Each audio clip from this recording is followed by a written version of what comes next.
Le sujet est, comme d'habitude dans les débats du cercle, sérieux, très important, d'actualité. Quand on lit la phrase, ça peut très vite être simple quand on commence à travailler le sujet. Heureusement que j'ai des intervenants, comme toujours, de qualité.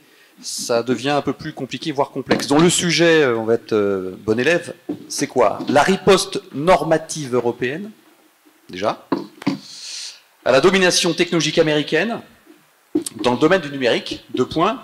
Privacy Shield, e-évidence, est-ce suffisant? On va aller plus loin que le Privacy Shield et la évidence, bien évidemment, et on va aller sur plein de sujets. Alors, les verbatims, hein, parce qu'on prépare quand même des tables rondes, les verbatims, c'est quoi? Il ne faut pas être naïf et maïkéen, c'est-à-dire qu'on a les méchants américains et les gentils français ou les gentils européens.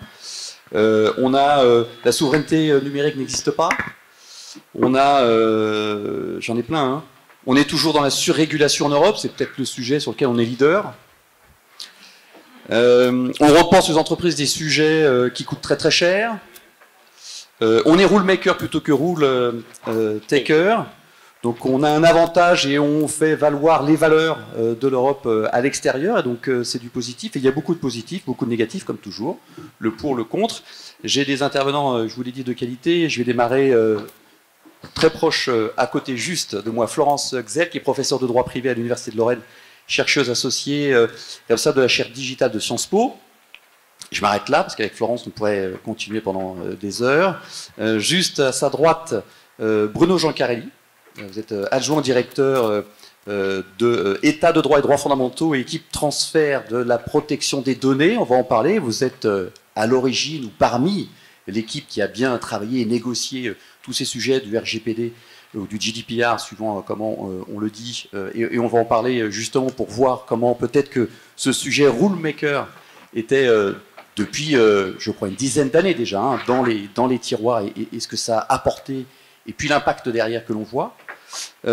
J'ai juste à votre droite Béatrice Delmas-Linel, qui est avocate, associée au cabinet Osborne Clark, spécialiste de toutes ces questions IT, digital, et sur ce secteur-là qu'on ne présente plus. Et puis juste tout au bout, Cédric Testu, directeur juridique groupe d'Orange.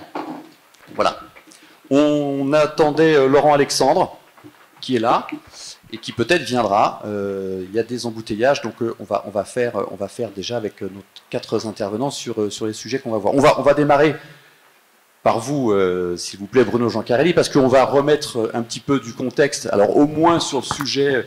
On pourrait faire la table ronde avec vous sur tous les sujets, mais on va redémarrer peut-être sur ce sujet de rule maker et de philosophie derrière. On ne va pas faire 1h30 sur le RGPD, mais quand même de remettre un petit peu le contexte. J'espère. Et puis après, on ira un peu plus loin. Et puis je le dis tout de suite, moi je vais tenter de poser la question de où on en est sur le Privacy Shield dans les négociations. Alors, je ne suis pas sûr que je vais avoir de réponse, mais en tout cas, je tenterai quand même la question parce qu'elle intéresse tout le monde de savoir où on en est dans les négociations entre l'Europe et les États-Unis. Sur le sujet RGPD, GDPR, peut-être remettre un petit peu le contexte dans la philosophie justement européenne. Très bien, merci d'abord de m'avoir invité. Alors, effectivement, on pourrait parler de ces sujets pendant des heures. D'abord, moi aussi, je vais essayer d'être un bon élève et de réagir à l'intitulé riposte normative à la domination américaine. Bon, évidemment, c'est une question importante, complexe et qui n'a pas de réponse simple. Riposte normative, ça suppose déjà que la norme soit une riposte.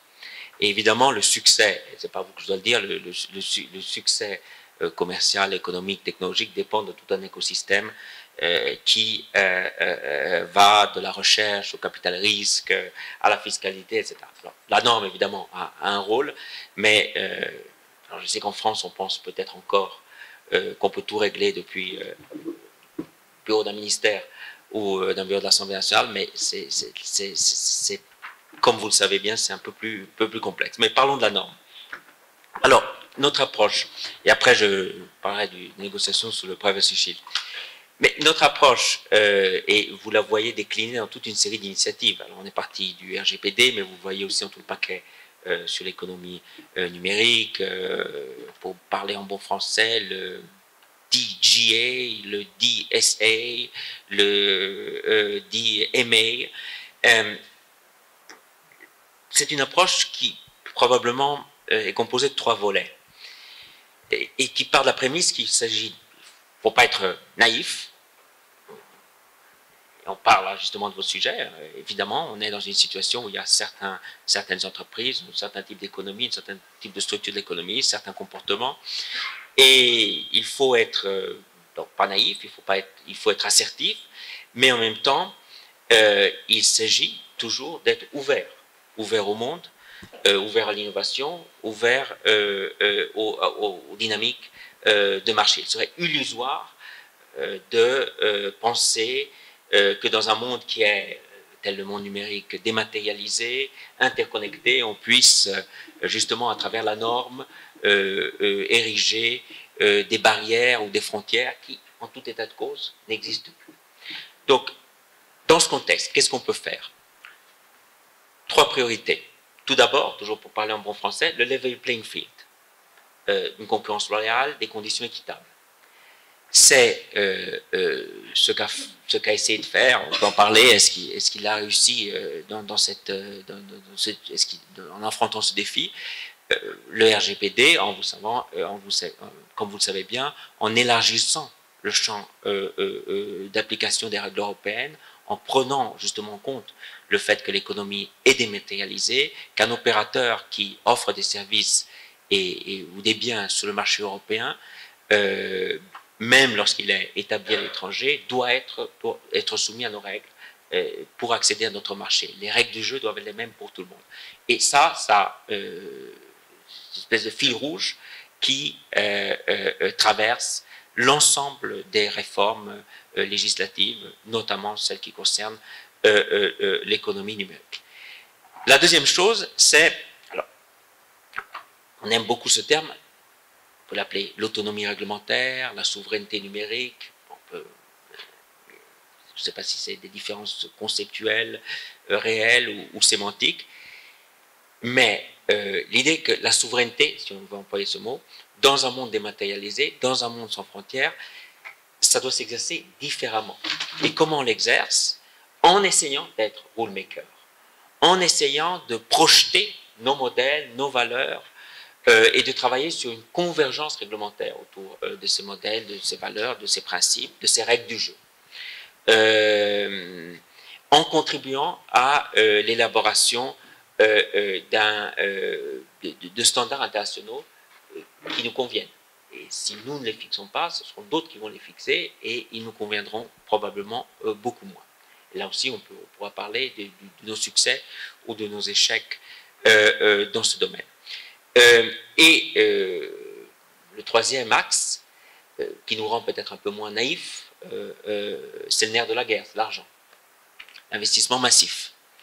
Vous l'avez vu dans les prospectives financières pluriannuelles, c'est le budget européen, hein, on fait sur 2021-2027, le cadre financier pluriannuel. Vous le voyez dans le train de mesure qui accompagne New Generation Europe, c'est-à-dire le plan de relance post-Covid, avec le climat, le numérique est l'autre axe prioritaire, avec des investissements qui se déclinent dans toute une série de domaines, de la recherche, de la diffusion, de faciliter le large déploiement de certaines technologies, etc. etc. Et aussi les plans justement de relance et de résilience que chaque État membre doit présenter pour bénéficier des fonds du plan de relance. Comme vous le savez, il y a un minimum de 20% des ressources qui doivent être consacrées à la transformation numérique. Donc ça, c'est le panorama global. Et je suis sûr qu'on reviendra sur chacun de ces aspects. Alors, on passe du général au particulier. Le Privacy Shield. Privacy Shield, d'une certaine manière, il s'insère dans ce décor que j'ai essayé de planter brièvement. L'état des négociations, c'est clairement une priorité. Remplacer le Privacy Shield, parce que le Privacy Shield, il est mort. Nos amis américains ont parfois des problèmes à comprendre. Le Privacy Shield, ça fait maintenant plus d'1 an qu'il a été annulé par la Cour de justice. Et il s'agit développer un système qui puisse le remplacer, mais qui soit, pour une fois, me direz-vous, durable. Et on est là dans un secteur qui est, qu'on le veuille ou non, qui était il y a encore quelques années technique, mais qui est éminemment politique. Et où il y a, c'est le fonctionnement de nos systèmes, un contrôle politique, un contrôle du juge, un contrôle des autorités de protection des données et d'autres, est extrêmement fort. Donc si on veut réussir dans cette histoire, il faut évidemment quelque chose qui tienne la route. Quelque chose qui tienne la route sur des questions aussi sensibles que la mise en balance d'un côté de la protection des données, de l'autre côté, c'est ça les négociations du privacy, et de l'autre côté de l'accès aux données par les services de renseignement, en l'espèce américain, les services de renseignement aussi sont friands de données, c'est pas quelque chose de simple pour... c'est pas simple, mais ça va durer encore combien de temps, ces négociations? Alors, parce qu'en fait, la chose positive, c'est qu'on a un mandat très clair. D'accord. L'arrêt de la Cour. Si on veut un nouveau Privacy Shield, on devra pouvoir le défendre de manière convaincante. On devra pouvoir démontrer qu'il remplit toutes les conditions de l'arrêt Schrems 2. Alors, où on en est? La bonne nouvelle, c'est qu'on n'est plus dans une phase exploratoire. On négocie, et on négocie sur la substance. C'est quoi la substance du Privacy Shield? Très rapidement, parce que les autres voudront parler aussi, c'est essentiellement deux choses. C'est les conditions d'accès des services de renseignement aux données, autour, en gros, des principes de proportionnalité et de nécessité.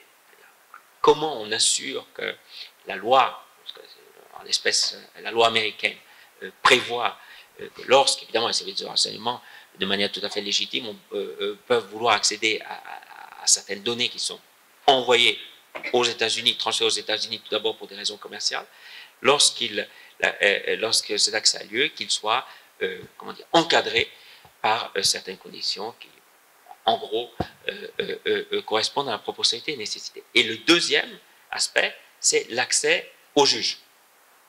Si un citoyen européen a des doutes quant aux conditions d'accès à ces données aux États-Unis par le service de renseignement, il doit pouvoir invoquer ses droits devant le juge américain.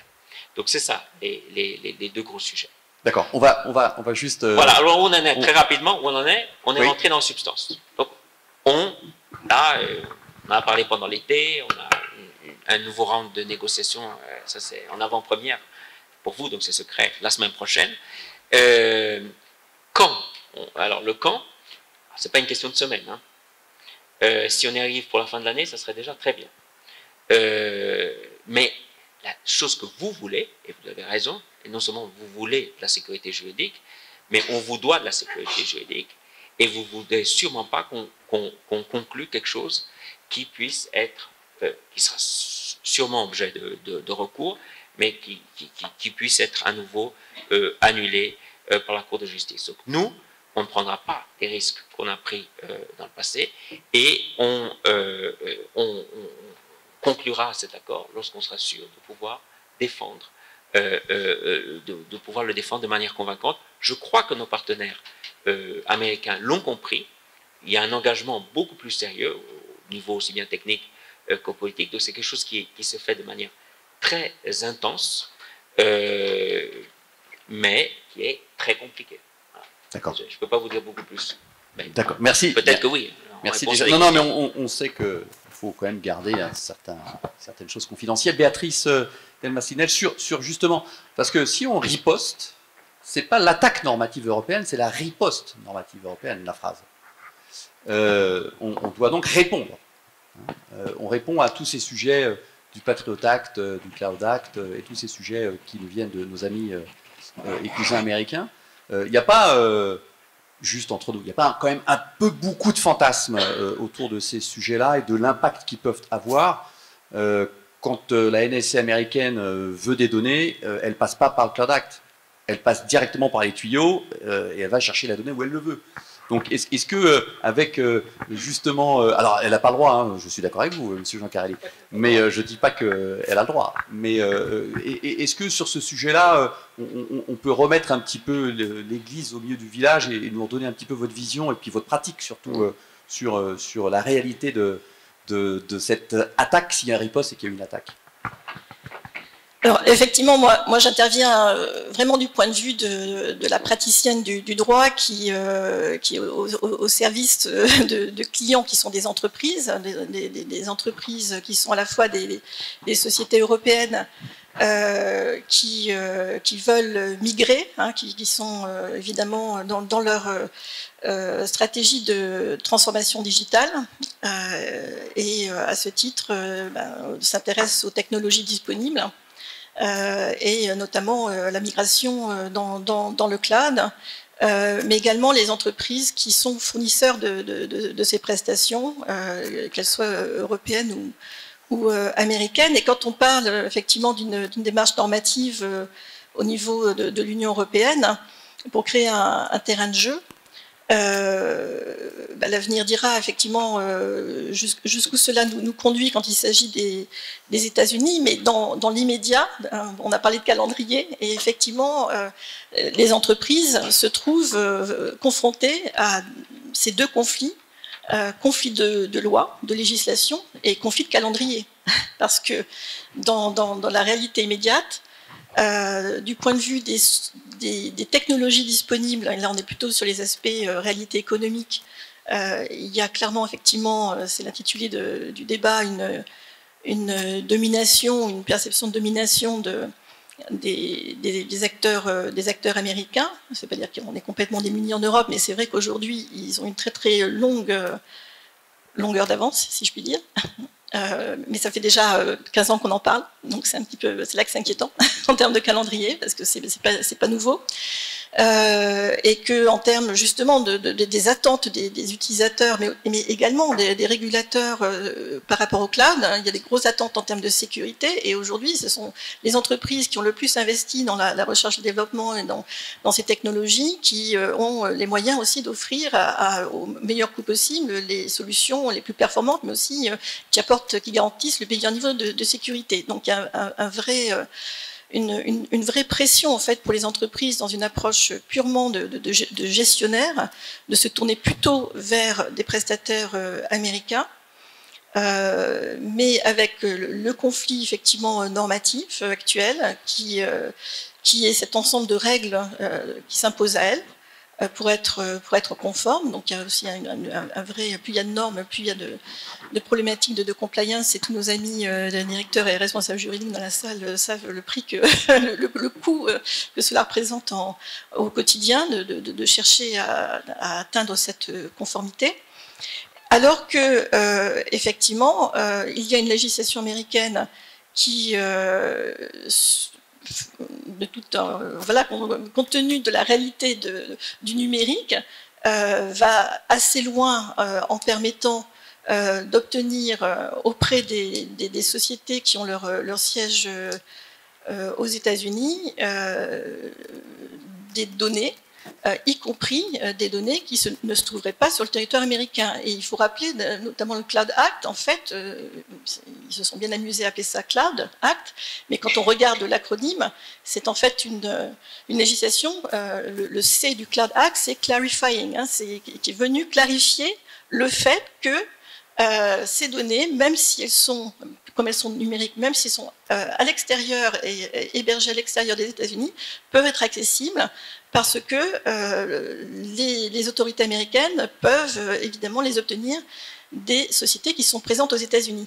Là, je fais une pause parce qu'on oublie très souvent dans tout ce débat sur la souveraineté que toutes les sociétés qui sont installées aux États-Unis sont soumises évidemment aux réquisitions des autorités américaines. Donc ça concerne le groupe Orange, ça concerne OVH. Oh, la liste est longue. La liste est longue. voilà, ça, je le dis parce que ce mot souveraineté vient totalement brouiller le débat. C'est pas du tout un débat entre des sociétés américaines et des sociétés européennes. C'est une législation américaine qui, dès lors que vous êtes présent sur son territoire, va vous réquisitionner, vous solliciter pour, dans un cadre juridique défini, obtenir des informations, et vous devez évidemment, en tant que résident américain, que vous soyez citoyen ou pas, vous devez vous conformer. Donc les prestataires mais ce qui potentiellement peut vous mettre en non-conformité vis-à-vis du RGPD. Et évidemment, d'où le conflit de loi dont je parle. Vous vous trouvez effectivement dans une situation absolument impossible à régler. Et c'est là que la réponse à la question, une riposte normative est-elle suffisante? Eh bien, non, parce qu'en réalité, c'est une problématique politique. C'est une politique. On n'aurait pas ce débat si les États-Unis, d'une part, étaient un pays reconnu comme offrant un niveau de protection adéquate. Hein, donc, on a quand même toute une procédure en Europe pour reconnaître ce type de protection. Donc, le Privacy Shield n'était jamais qu'un pansement sur une jambe de bois de ce point de vue-là, puisque en réalité, le vrai problème, c'est que les États-Unis n'ont pas le même niveau de protection des données personnelles qu'en Europe. Mais ça ne suffit pas. Il y a effectivement cette problématique des investigations, des enquêtes judiciaires ou extrajudiciaires qui peuvent être menées. On a le même problème dans chaque État. Hein. La police doit pouvoir avoir des moyens exceptionnels, et c'est tout l'objet donc de la réglementation e-evidence, qui est aussi, et j'aurais une question pour vous à ce sujet d'ailleurs, qui est en train d'être discuté au niveau européen. Donc tous les États ont besoin aussi d'avoir ce régime exceptionnel. Donc là-dessus, les États-Unis ne sont pas différents de la France ou de l'Europe et de n'importe quel État européen. Ce qui est différent, c'est effectivement cette législation qui permet d'avoir une certaine extraterritorialité, mais là aussi, ça pourrait être réglé dans le cadre de discussions bilatérales qui permettent à la fois un niveau de réciprocité, ce qui, au niveau du Cloud Act, est évoqué avec la possibilité de ces accords exécutifs, executive agreements, qui sont prévus dans la législation, mais dont on ne sait pas aujourd'hui s'il y a des discussions ou pas, donc c'est aussi une question pour vous. Mais ça ne suffit encore pas, parce qu'il faudrait aussi que dans cette réciprocité, et là on arrive, je pense au nerf de la guerre, au cœur du problème, que les États-Unis, en tant que nation, adhèrent aux mêmes principes fondamentaux que ceux de la Charte européenne des principes fondamentaux qui protègent chaque citoyen. Donc on voit que c'est quand même très très ambitieux, bien au-delà des discussions aujourd'hui qui concernent le Privacy Shield, nouvelle version, un bouclier qui pourrait être renforcé, etc. On a un contexte extrêmement compliqué. Donc c'est clair que les entreprises aujourd'hui subissent ce contexte. Les prestataires de services cloud aux États-Unis lobbyent aussi pour essayer de contrecarrer. Et aujourd'hui, ce que l'on a, c'est une situation où la réalité de ce risque, donc ça répond à votre question, est peut-être un peu fantasmée, parce qu'effectivement viennent ces notions de souveraineté qui en réalité sont assez relatives. Donc la réalité de ce risque est fantasmée, mais ça reste un risque sur le papier, effectivement. On est quand même dans un contexte juridique, il y a un cadre de droit, on n'est pas dans un état de non-droit quand on parle des États-Unis. Il y a effectivement dans la plupart de ces procédures tout de même un contrôle judiciaire, mais pas dans toutes. Mais en tout cas, voilà, dans la plupart. Donc, on exagère, enfin, la perception du risque est exagérée, c'est évident. Et dans l'intervalle, qu'est-ce que je fais, qu'est-ce que je conseille à mes clients et vers quoi on se dirige. Et d'ailleurs, c'est ce que fait aussi, c'est ce que font aussi les recommandations de la Commission et de l'EDPB.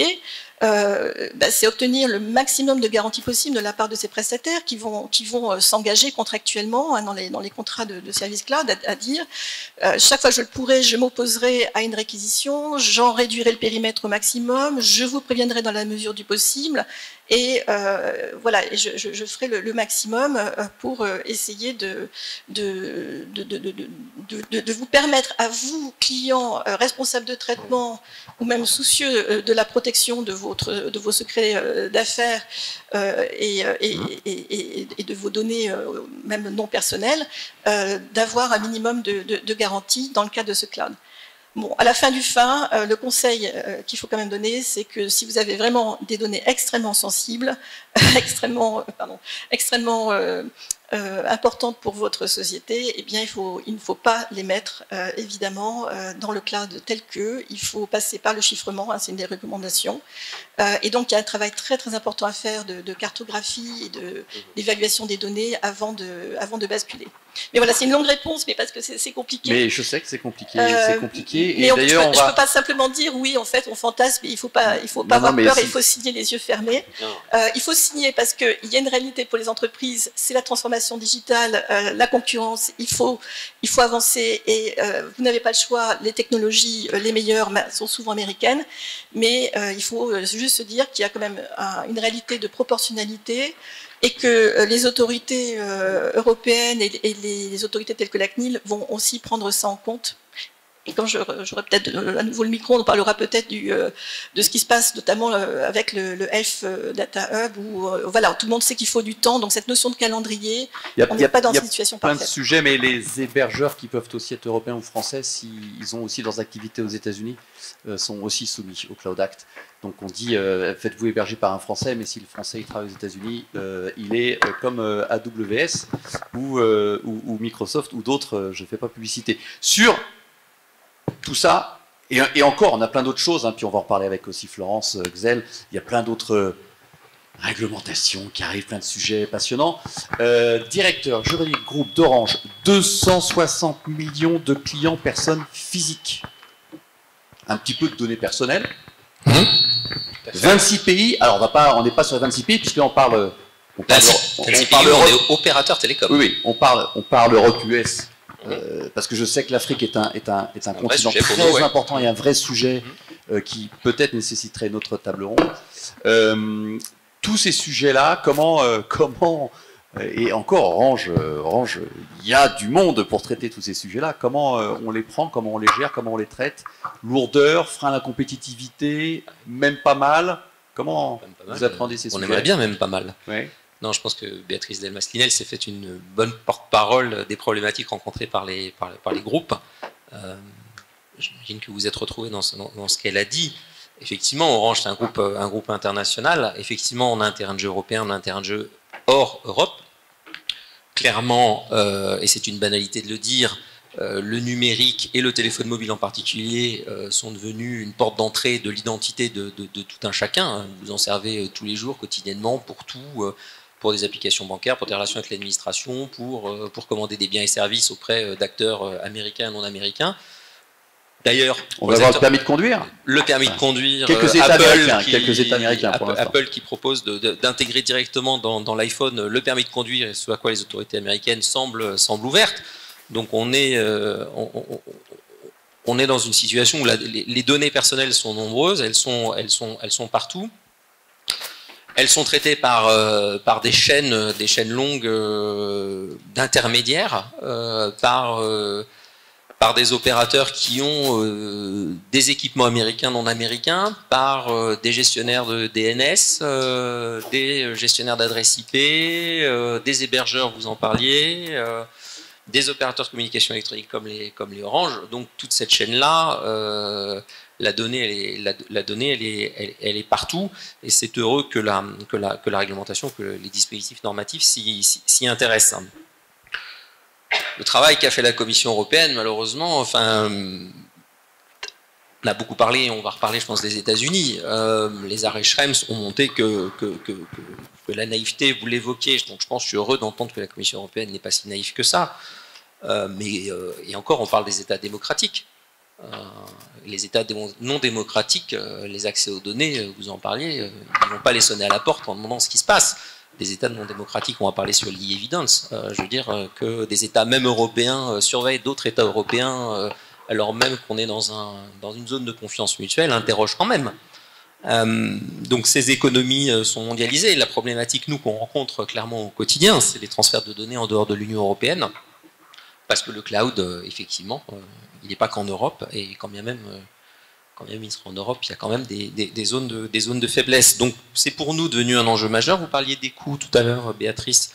C'est clair, on a de la chance, on est organisé, on a des équipes, c'est un coût financier très significatif. Nous, on a mis en place un réseau de DPO, on a des correspondants, mais on a de la chance d'être un groupe avec suffisamment de moyens, suffisamment de taille. Je pense que dans votre quotidien, la mise en place du RGPD a dû créer un certain nombre de difficultés. Et encore, il faut réussir à tracer l'ensemble de la chaîne. Et ce travail-là est extrêmement long et extrêmement mouvant, parce qu'en fonction des services que vous proposez du quotidien, tout ça est à reconstruire quotidiennement. Donc cette maîtrise de la cartographie, des données, des flux doit être évaluée, tracée avec la possibilité d'accéder aux consultations de données, aux hébergements de données, etc. Donc la riposte normative, oui, mais nous, ce qu'on demande aux entreprises, c'est une sécurité juridique, clairement, et une sécurité juridique qu'on n'a pas apportée, parce que malgré tout, on nous fait porter un certain nombre de mise en place, de coûts de mise en place, de suivi, de traçage, etc. Donc en fait, le législateur, qu'il soit principalement européen en l'occurrence, fait porter sur des entreprises quelque chose dont elle doit savoir ou elle peut savoir que c'est sans doute pas accessible au plus grand nombre des entreprises qui doivent le faire.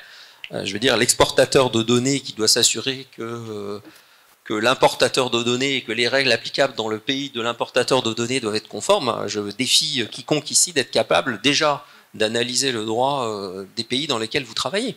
Je veux dire, c'est juste impossible. Donc voilà, donc c'est ça notre réalité au quotidien. Donc une grande fragilité juridique, et on espère que ce qui va se négocier va permettre de nous rassurer.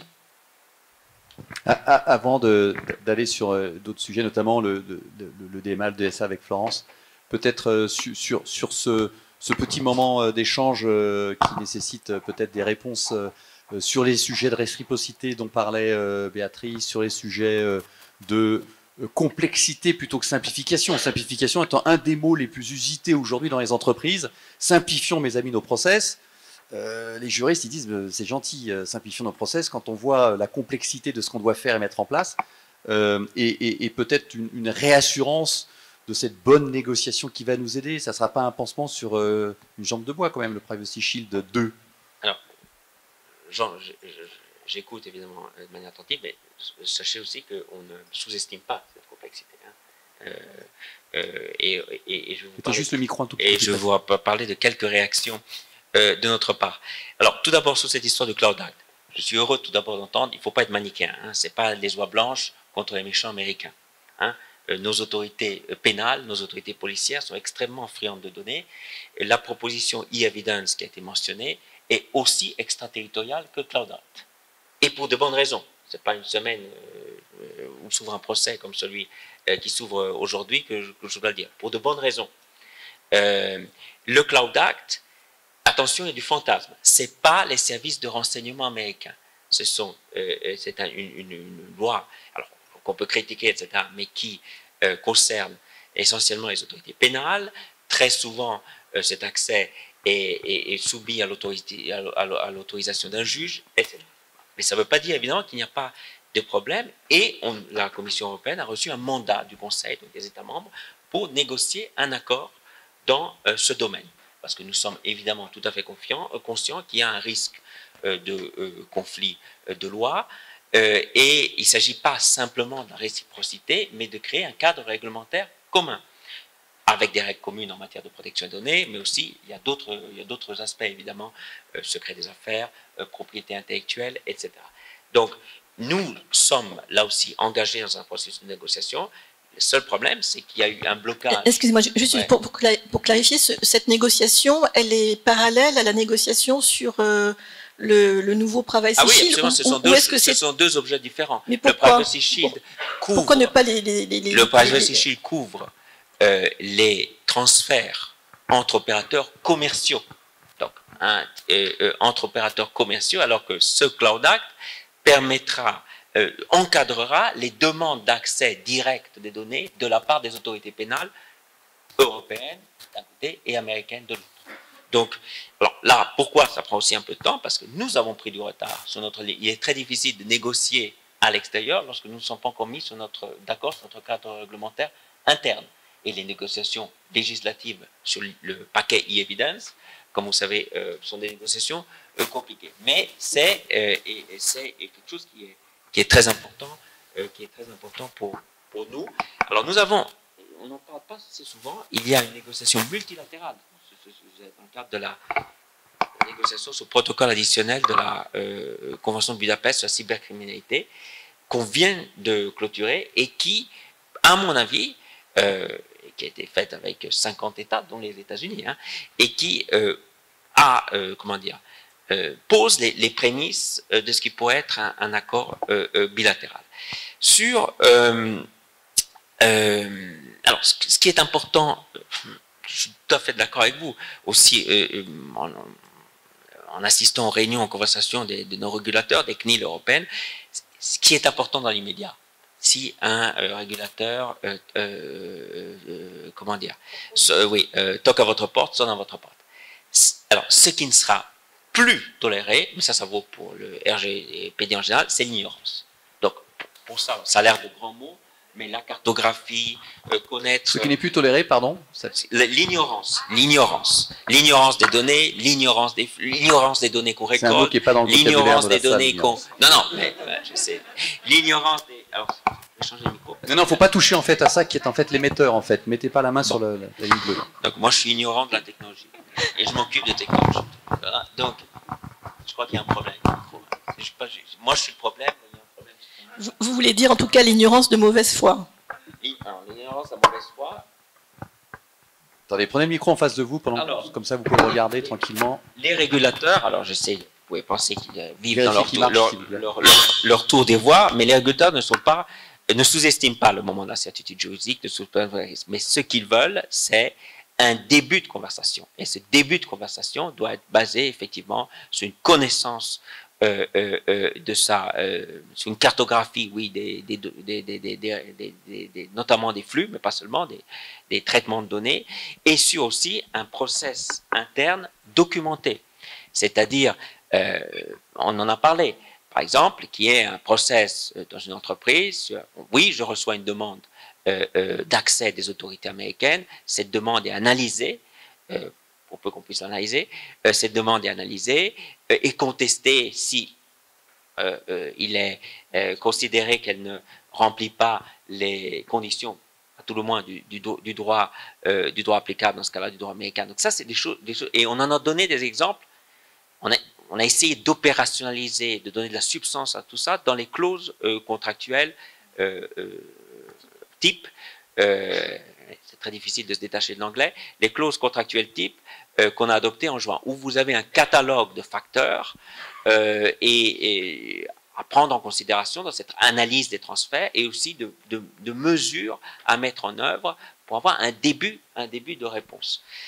Et comme vous savez, on a aussi beaucoup travaillé avec le Comité européen de la protection des données qui ont émis effectivement des recommandations. Vous avez peut-être vu, vous avez suivi toute cette saga où le projet initial de recommandation allait dans un sens, nous considérions, excessif même dans l'interprétation de l'arrêt Schrems. Et on a ramené ça, en travaillant beaucoup avec eux, à une interprétation qui, selon nous, est plus convergente avec ce qu'on a mis dans nos propres clauses et types.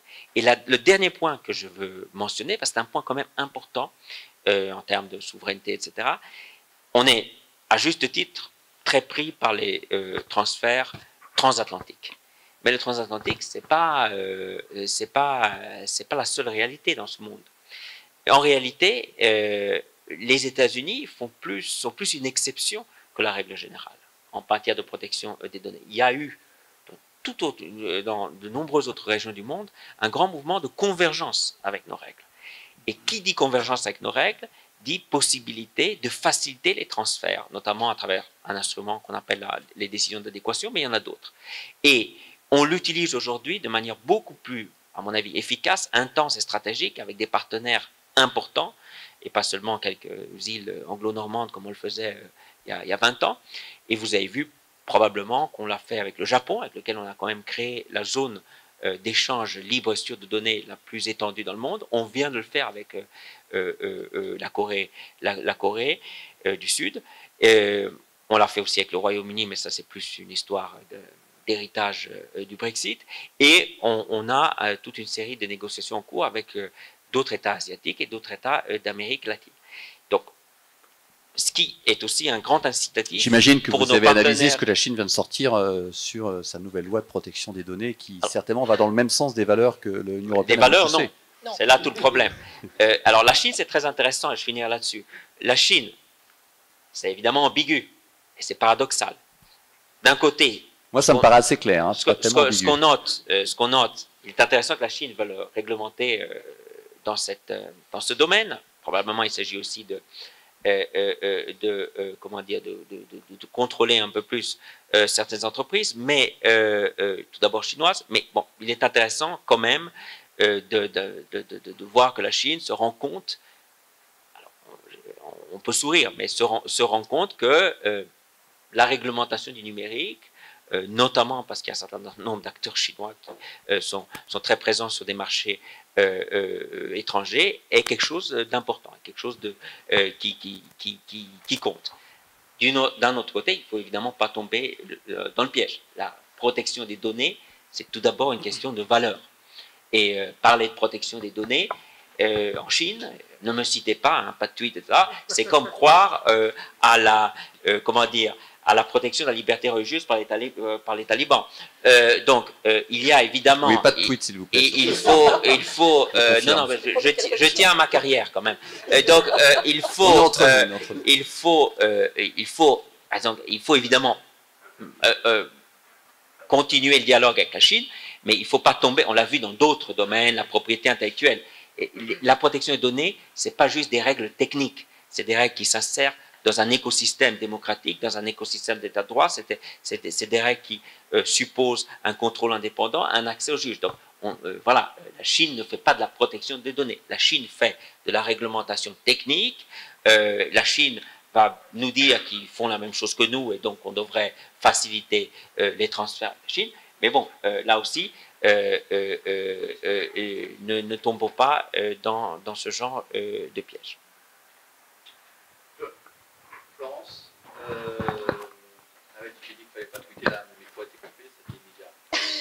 Florence, sur tous ces sujets, sur toutes ces réglementations qui, certaines sont lourdes, certaines sont positives, certaines sont négatives, comment est-ce qu'aujourd'hui vous regardez, qu'est-ce qui peut ressortir comme riposte, on est toujours sur la riposte, hein, comme riposte efficace, en tout cas on l'espère, vis-à-vis, il faut encore, moi j'y reste collé, hein, la domination technologique américaine dans le domaine du numérique. C'est élargi, mais dans le domaine du numérique. Je me disais en écoutant tout ça que finalement, comme Laurent Alexandre n'est pas là et qu'il faut un provocateur ou une provocatrice, ça ne marche plus.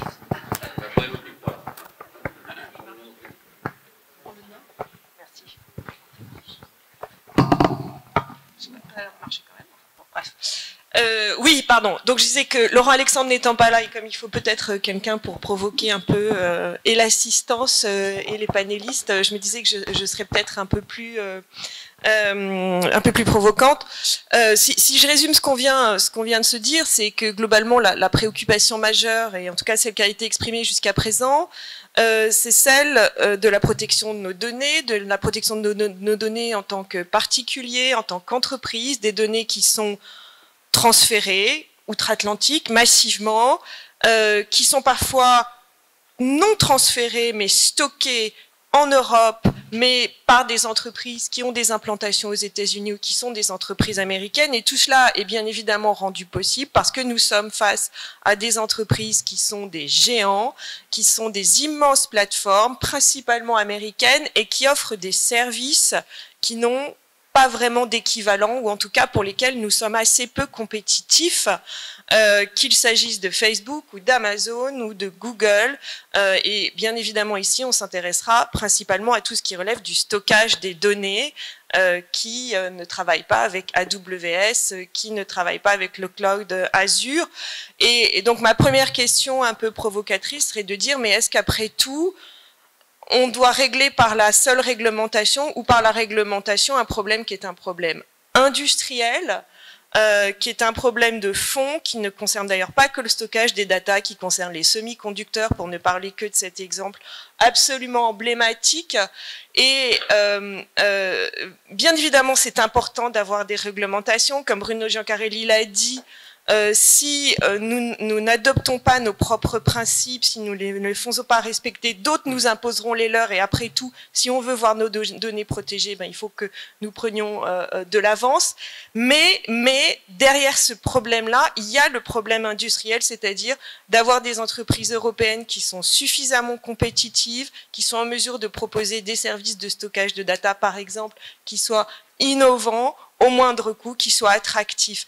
Et là-dessus, puisqu'il est question de riposte normative, c'est vrai que quand on s'intéresse au droit, ce qui est ma compétence, puisque je n'ai pas de compétences en matière industrielle, c'est vrai qu'on se sent un peu démuni. Alors, on parle de beaucoup de choses, et c'est vrai que depuis un an et demi, on voit arriver une série de textes qui, d'abord, ont évidemment vocation à exprimer un certain nombre de valeurs, à protéger nos valeurs. Ça a été le cas quand on a adopté le RGPD.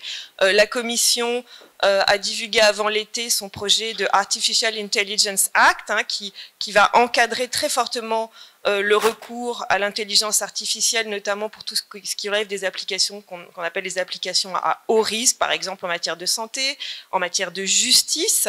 Donc il y a cet aspect de valeur, et il y a aussi, me semble-t-il, et là peut-être qu'on pourra en débattre ou en discuter, un aspect peut-être un peu plus protectionniste dans la démarche que l'on peut avoir. En tout cas, lorsqu'on parle de ces textes que sont les propositions de Digital Services Act, de Digital Markets Act, on est face à des textes qui visent quand même principalement ces immenses plateformes qui principalement sont nord-américaines, qui visent à quand même très largement encadrer et réglementer ce qu'elles font notamment vis-à-vis de leurs utilisateurs professionnels, qui visent par exemple à les empêcher à interdire de nous empêcher de désinstaller leurs applications qu'elles ont préinstallées, à les empêcher d'imposer leurs conditions à leurs utilisateurs professionnels, à les empêcher d'utiliser et de recouper les données des utilisateurs professionnels, donc à les obliger à avoir des pratiques qui sont vertueuses mais qui aussi permettent la concurrence.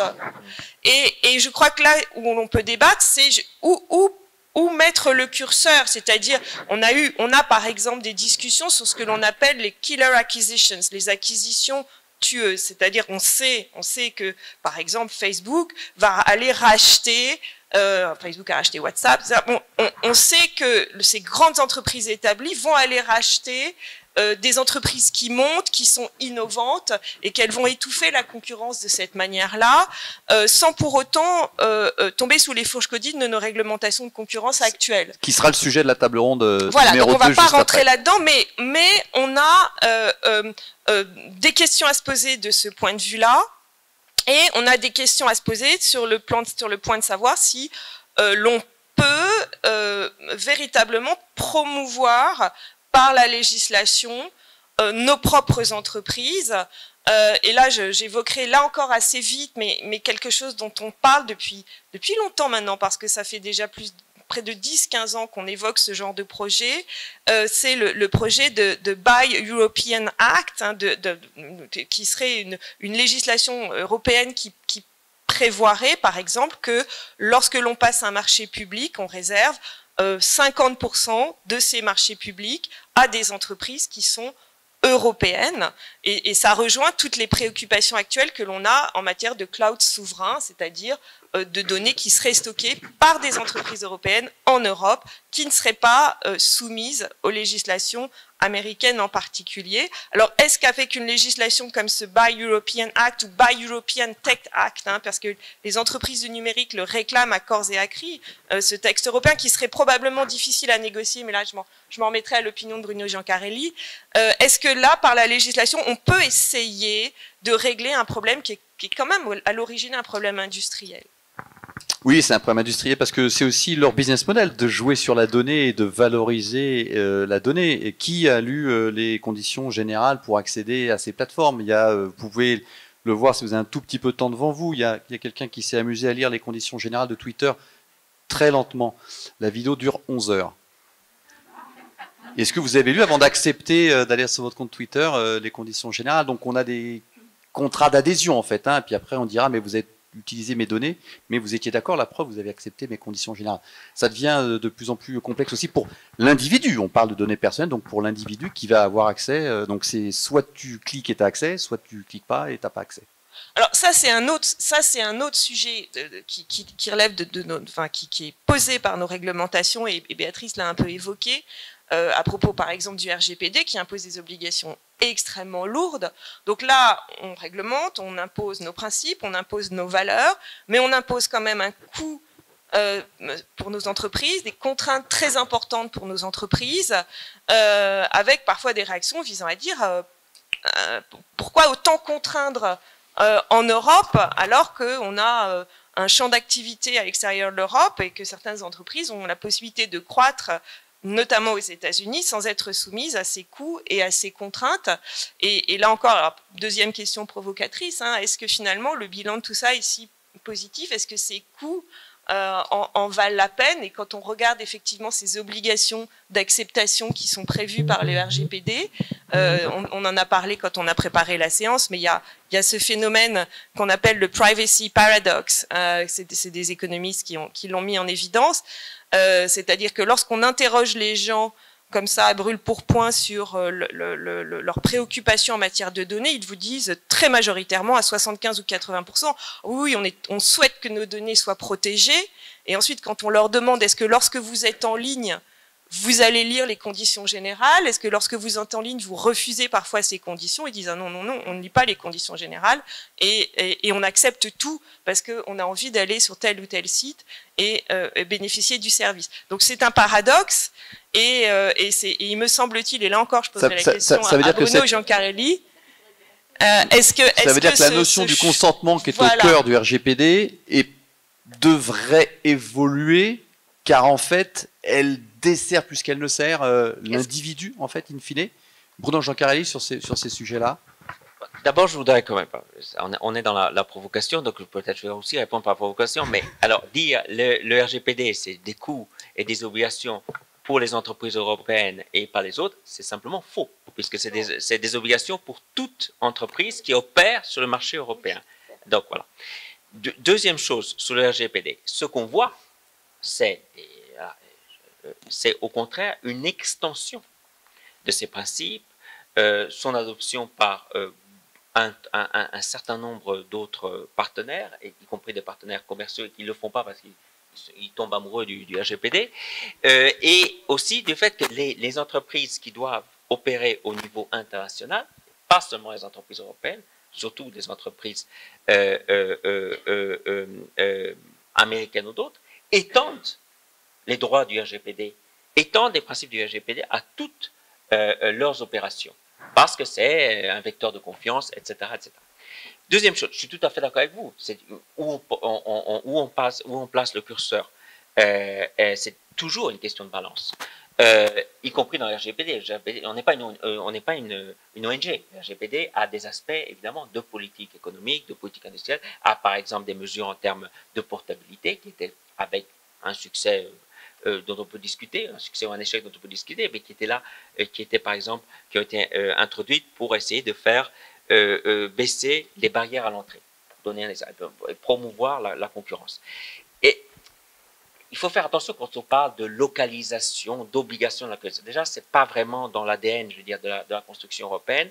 Ce qu'il faut faire, c'est évidemment créer les conditions, inciter, créer des conditions pour une concurrence loyale, pour des conditions équitables. Mais ce qu'on a entendu d'Orange avant ou d'autres, c'est arrêter les transferts et penser que les transferts de données, c'est juste pour les méchants de la Silicon Valley, c'est simplement faux.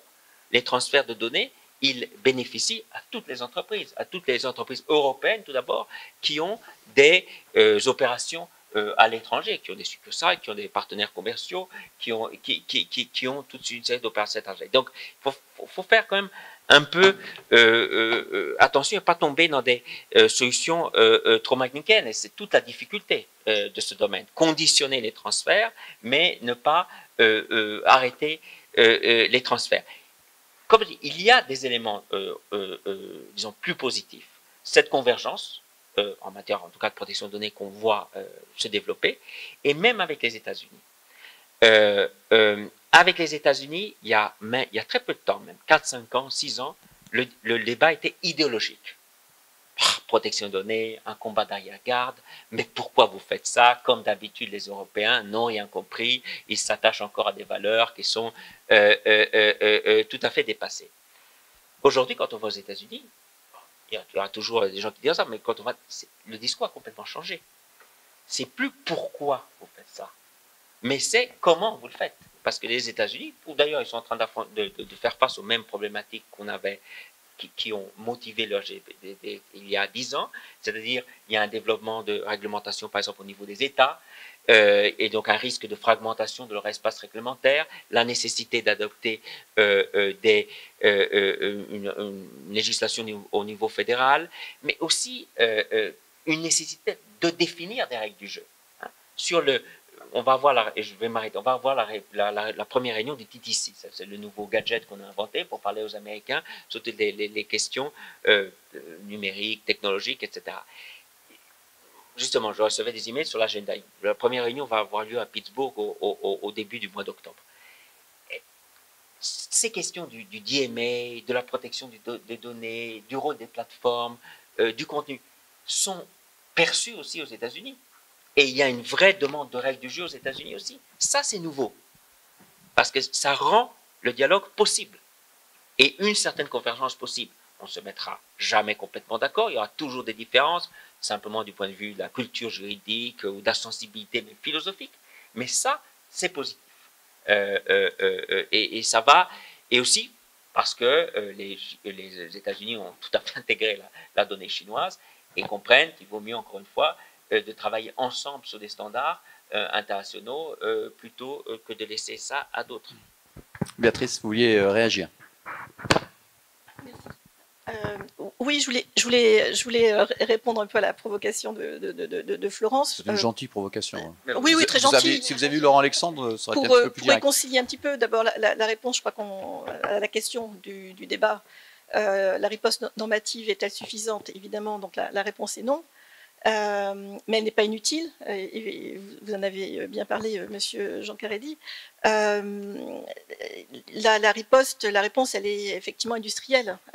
C'est les investissements, et bon, la Commission européenne, enfin, je ne représente pas la Commission européenne ni le gouvernement français, mais voilà, tous les États se rendent compte qu'il faut bouger. Et en fait, cette situation de conflit de loi, cette situation normative, elle donne finalement, si elle a un côté positif, au-delà de tout ce qu'on a pu regretter aujourd'hui en termes de coûts et qui sont réels, etc., c'est de donner quand même un levier, puisque il faut tout de même, à défaut d'une sécurité juridique complète, restaurer la confiance.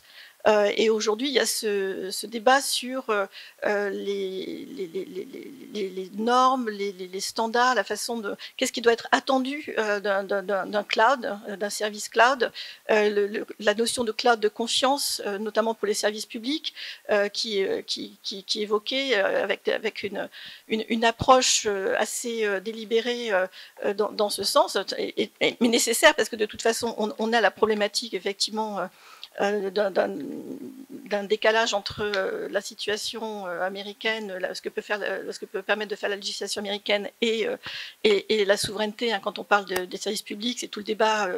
Le Conseil d'État a été amené à se prononcer sur le Health Data Hub en France, pour cette plateforme qui est censée rassembler des données de santé des citoyens français. Comment est-ce qu'on fait? Comment est-ce qu'on peut le faire bien technologiquement avec des acteurs comme Microsoft, mais en restaurant la confiance?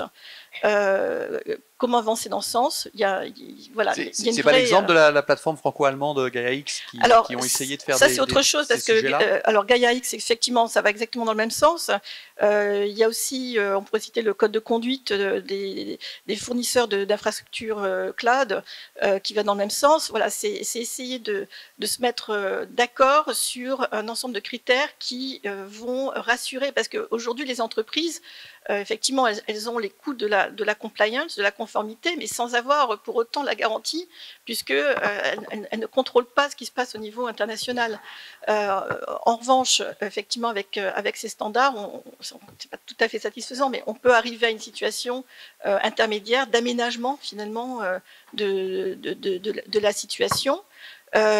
Orange, vous pouvez en parler mieux que moi, mais vous allez peut-être vouloir parler de ce qui est annoncé au début de l'été avec Bleu, qui est un partenariat avec Capgemini qui permettrait, alors je parle vraiment conditionnel parce que je ne suis pas dans, je n'accompagne pas ce projet, mais c'est intéressant, c'est d'essayer de dire comment est-ce qu'on peut désactiver d'une certaine manière le Cloud Act et la législation américaine en créant des écrans, j'imagine, par un ensemble de licences, donc toute réserve, pour que effectivement les données conservées en France dans un cloud de confiance d'une société sur laquelle aucun prestataire n'aurait le contrôle suffisant pour devoir répondre à des sollicitations des autorités américaines, permettrait donc d'apporter des garanties.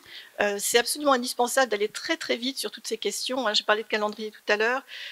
Aujourd'hui, il y a vraiment que deux cas de figure. Soit les sociétés finalement signent en se disant qu'elles prennent un risque, c'est pas satisfaisant, il y a énormément d'énergie consacrée sur ce problème d'insécurité juridique, donc signent des contrats cloud avec des prestataires américains, et d'autres, justement, ne signent rien du tout, ne font rien, ont bloqué toute leur stratégie de transformation digitale, essayent de traiter avec des prestataires européens, mais sans se rendre compte qu'en réalité, elles se mettent exactement dans la même situation juridique. Je pense à OVH. OVH n'est pas plus protégé que Microsoft, puisqu'ils ont aussi des activités aux États-Unis. Voilà. Donc il y a urgence. Cédric, vous voulez dire un mot sur le projet Bleu ou... Alors, du coup, j'ai des questions. J'ai des questions pour vous. Moi, je n'ai fait que relayer ce que j'ai lu dans la presse. Voilà. Oh, c'est dangereux. Cédric, on peut répondre par la norme, c'est ce qu'on essaie de dire depuis tout à l'heure, mais on peut peut-être répondre par autre chose. Alors, on ne va pas refaire, puisqu'on va en parler tout à l'heure, avec tout ce qui peut être politique industrielle, politique concurrence, etc. Mais comment est-ce qu'on peut aussi travailler et avoir une riposte différente ou nouvelle ?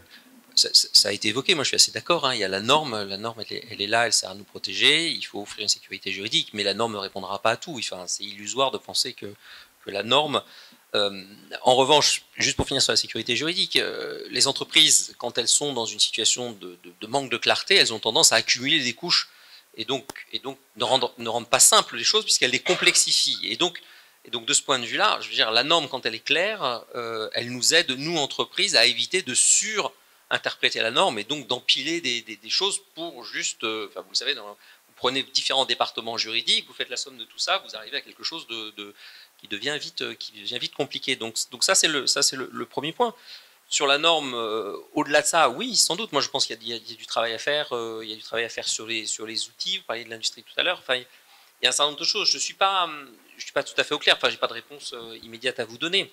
Ce qui est aussi intéressant, et ça n'a pas été évoqué, c'est qu'en fait il y a données et données. Quelles sont les données qu'on souhaite réellement protéger? Enfin, c'était indirectement mentionné, puisque en fait, vous avez les données hypersensibles. Il y a des choses qui, bien évidemment, personne n'a l'idée de les stocker autrement ou ailleurs que chez soi. Mais même comme ça, on s'aperçoit que vous pouvez avoir des ransomware, vous pouvez avoir du phishing, vous pouvez avoir tout ça. Donc malgré tout, il faut faire très attention. Mais je pense que les gens, enfin, au niveau des entreprises, en tout cas, les particuliers, c'est plus compliqué, parce qu'effectivement, vous avez évoqué un paradoxe. Je pense qu'il y en a plusieurs des paradoxes. Enfin, il y a ce paradoxe-là, il y a le paradoxe aussi de dire je veux protéger mes données, mais je mets tout sur mon Facebook. Enfin, je veux dire, malgré tout, voilà. Donc, vous avez plusieurs paradoxes. Pour les entreprises, je pense qu'elles sont très au clair sur ce qu'elles veulent, et en face de ça, elles mettent les coûts. C'est-à-dire qu'il y a des données qui sont plus ou moins sensibles, et en fonction de ça, vous mettez des moyens plus ou moins importants. Voilà. Donc, j'ai pas vraiment de solution claire. Je pense que la simplicité aiderait par rapport à cette surinterprétation. Ça permettrait d'aller de manière plus fluide. Réfléchir au comportement, réfléchir aux données qu'on souhaite réellement protéger, comment on souhaite les protéger. Mais j'ai pas de réponse. Alors peut-être que le projet Bleu en est une, mais on verra. D'accord. Mais en tout cas, un mot qui est la simplification, et on l'a bien entendu. Je vais vous permettre de poser des questions, parce que je savais bien qu'il y avait des questions qui venaient. Ah oui, il y a encore des questions. Non, pas Amélie. Alors, qui veut poser une question? Je viens te voir. Oui. Merci Olivier.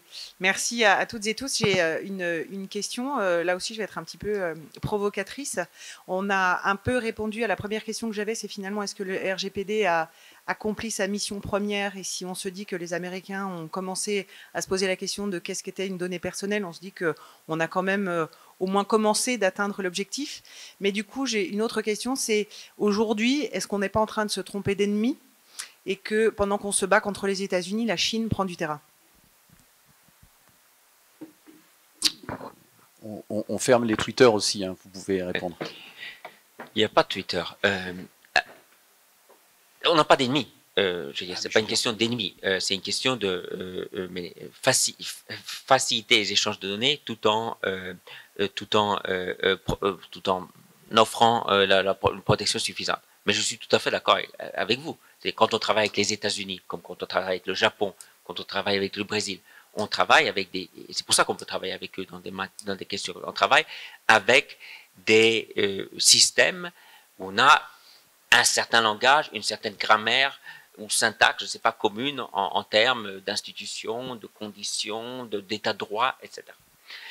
Il y a une alors là aussi, il y a une espèce d'obsession sur les États-Unis, et ça je suis d'accord avec vous, de nos autorités de contrôle, du contentieux, mais le contentieux, il part parce qu'il y a des individus ou des ONG qui se spécialisent.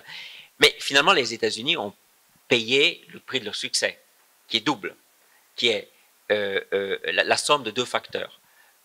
La domination des champions américains du numérique et la puissance de leur système de renseignement, etc., qui se nourrit évidemment, les deux se nourrissent, puisque aujourd'hui on fait du renseignement essentiellement en ayant accès à des données qui sont tout d'abord récoltées et échangées pour d'autres fins, y compris des fins commerciales. Donc c'est ça qui a poussé et qui a créé ce mouvement qui a mené à Schrems 1, Schrems 2, etc. Mais évidemment, ce que la Cour a dit vaut pour tout transfert de données des États-Unis à la Chine, des îles Fidji au Suriname. Et lorsqu'on se penche sur les systèmes de certains autres États tiers, évidemment, on voit des problèmes qui sont bien plus importants que ceux américains. Mais l'importance des flux, jusqu'à maintenant, était moindre. Mais ce qu'on voit, ce qui est en train d'apparaître, c'est évidemment le problème chinois. On le voit dans l'activité en matière d'enforcement qui a commencé des autorités de contrôle des CNIL européennes, TikTok par exemple. Donc on ne le voit pas encore complètement sur l'aspect transfert, mais on le voit sur d'autres aspects de l'activité. Et c'est normal. Les Américains nous ont, à juste titre ou non, mais votre question et ma réponse y répond en partie, nous ont accusés très longtemps d'appliquer un deux poids deux mesures, d'abord par rapport à nous-mêmes, à nos États membres, et puis par rapport à d'autres États tiers. Mais non, on a des conditions, qu'on les aime ou qu'on ne les aime pas, qui ont été posées par la Cour et qui doivent s'appliquer à tout transfert de données vers n'importe quel État membre. Alors la dernière chose que je voudrais dire là-dedans, c'est que tout le monde était d'accord au niveau international, nous, les États-Unis, les autres membres du G7, de l'OCDE, sur l'importance stratégique des données. Mais on était un peu seul sur le combat protection des données, et que la protection des données en soi a aussi une importance stratégique.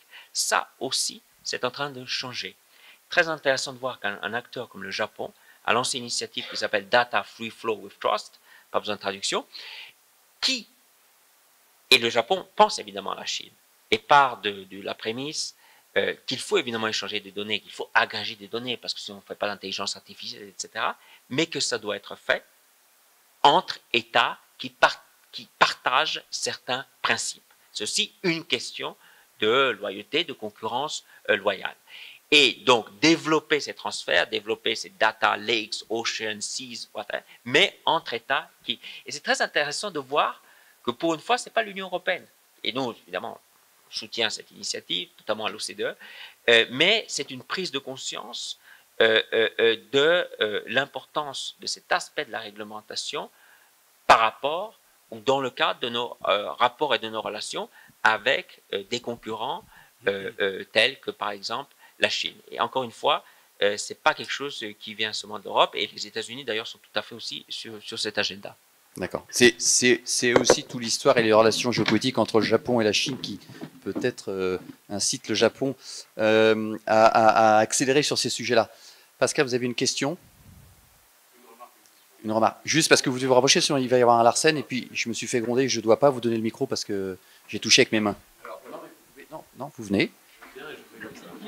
Sinon je me fais gronder. C'est un truc légèrement régressif. C'est super bizarre.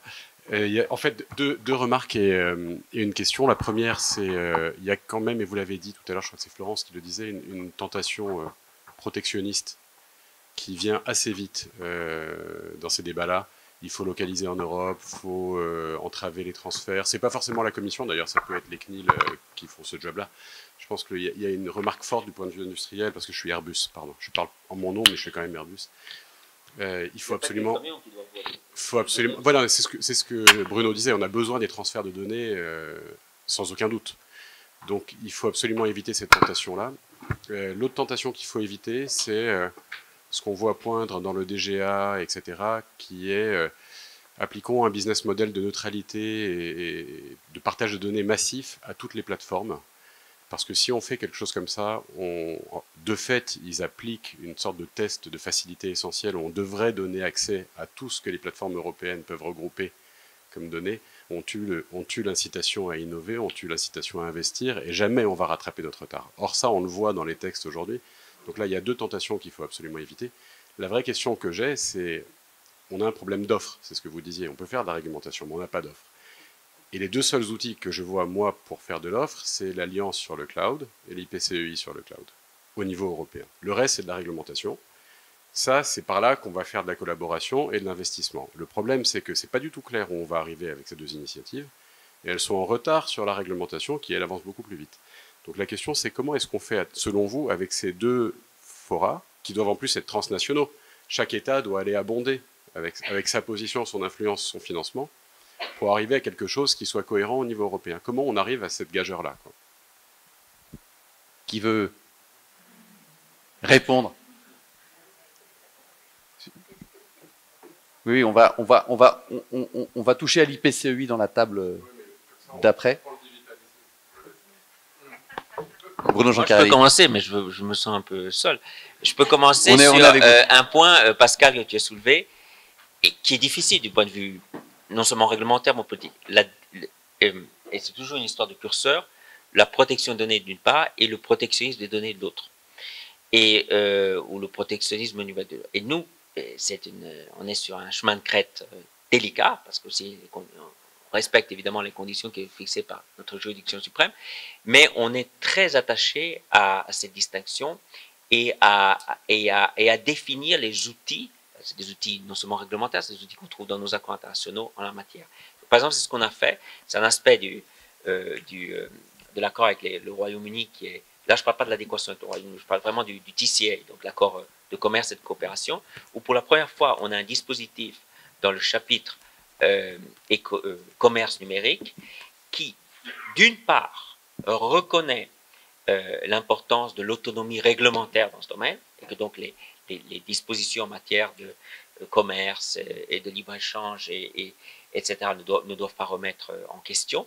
Et de l'autre, pour la première fois dans un accord commercial, non seulement conclu par l'Union européenne, mais conclu au niveau international, contient des dispositions spécifiques qui interdisent la localisation des données.